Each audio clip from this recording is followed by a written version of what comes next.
Wgrywam na Speedshare. Tak, Speedshare będziecie mieli mody.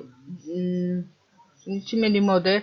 Nie będzie typowej polskiej wsi V2, nie będzie spokojnie mi też się zadzina, ale nie będzie typowej polskiej wsi V2, nie będzie Bolusiowa V6, nie będzie Bolusiowa V7.1.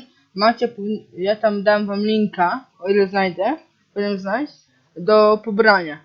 Więc będziecie musieli, jeżeli by ktoś chciał grać na tych samych modach, będzie musiał pobrać te mody z tego.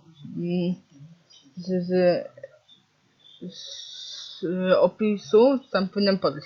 I tak, doszły mi jeszcze laweta, i doszła 2 wolwiaki w paku jednym, to wam też podam w opisie, jakby coś. Na razie. Myszka jeszcze mi się zgubiła, dobra, na razie.